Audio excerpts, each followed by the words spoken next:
Greetings out there in YouTube land. This is Morris, man. As always, I thank you guys for coming to my channel. I guess I'm going to entitle this.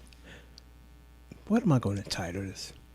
Seeing through the eyes of an adult. And what I mean by that is when you first experience something when you're a teenager, like a movie, and then you see it when you get older and become an adult, you have a totally different perspective on it.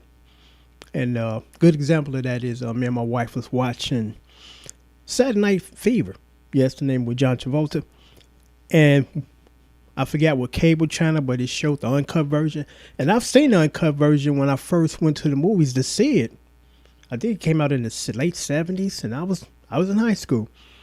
And what I remember in high school was basically I kind of toned out the storyline, even though I knew what the storyline was about, and just focused in on the dancing and the music, because that soundtrack was just incredible. It was unbelievable. So we watched it tonight, and I'm watching it through adult eyes. I said, man. And it was interesting to me to watch it today, because what I walked away from it today was this versus back in the 70s when I seen it at the show. Because again, I was like, man, it was a good movie. The soundtrack was jamming. Great music throughout the entire movie. Great dancing. He was dressed really nice. He was a cool guy strutting down the street in the paint cans. That famous saying. And what I came away with it today was this. Usually in movies, you have to, it's not mandatory, but usually it works like this. There's a format. The people in the movie and the main characters supposed to be characters that you like, unless it was written that the main character is a bad guy. I say, okay, I can understand. I don't supposed to like him. He's a bad guy. But, normally you're supposed to like and care for the characters, And after watching it through adult eyes, didn't care for the characters at all. Because what I tend to realize now, I think his character name was Tony Manero. He was a racist because at the end of the movie, they referred to Latino people as spics. I'm like, whoa, and mentioned that several times in the movie. Then he was a male chauvinist pig. He treated women like garbage, except for the woman that treated him like garbage. And it's like, that's interesting because the Donna Presco character was in love with him and was willing to do anything to please him and bring him around. He treated her like garbage. Then the woman that he was trying to get at was a little older, a little more upscale, treated him like garbage, And then at the end, they became friends. He figured he couldn't get the man slot because that's what the slot he wanted. He couldn't have it. So could we be just friends? Then it went off with them kind of embracing each other.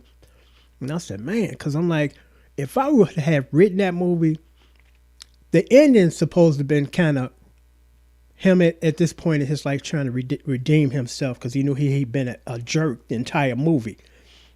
And the woman that treated him like dirt, that cared about him, he would have realized this is the woman for him because unconditionally she was crazy about him. And he should have realized that at the end, again, redeeming himself, trying to be a better person, would have went back to her. And they would have tried to build a relationship. Instead of he crawling back to this woman, could I be your friend since I can't have the man slot? And again, watching it today versus watching it when it first came out in the 70s, it was like a whole different movie to me. And I didn't like the movie I seen tonight. It's like I liked the movie in the 70s, but again, when you get older, you're a little more sharp and focused. And it's like, man, this is terrible. Because again, nobody cared for them characters. Now, what's interesting is, thank God it's Friday.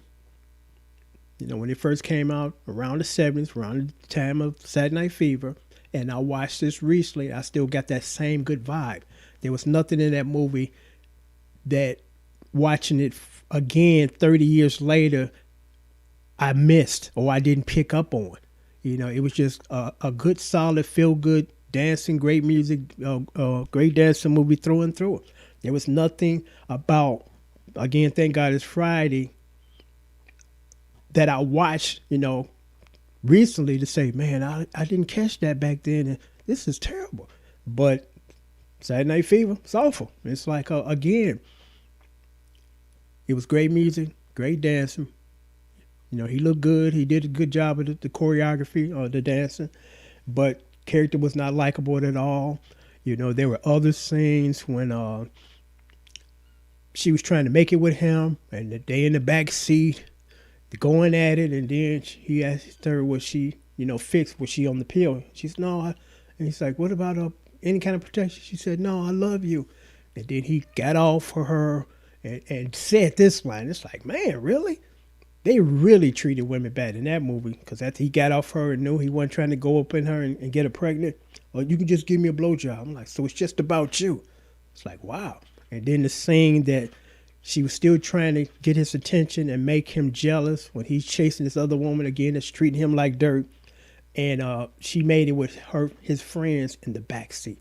I'm like, what low man? I know there are people that will do that. It's like he's in the front seat with the driver, and the other guy was sitting in there. Was three of them in the front, one guy in the back with her laying her, actually going at it, having sex. I'm like, even prostitutes, I think, wouldn't go for that. It's like, no, dude, I'm not about to screw out in public or have an audience here.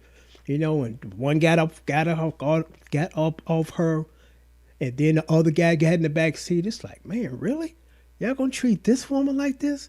Here with these other guys that can see this and hear this? It gets no worse than that when a man treats a woman like that. It doesn't get no worse than that other than rape. And that was kind of like it was rape, because after the first guy got off her, she realized I made a terrible mistake. And she was drunk and had drugs in the system, and she crying, when the next dude get in there and he made this statement, now when I get at this, she gonna cry.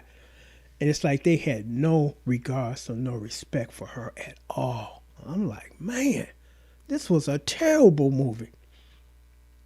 But like I said, when you get older, you see through adult eyes. And you see stuff that you really kind of didn't notice or paid attention to when you first seen it when you were like 17 years old.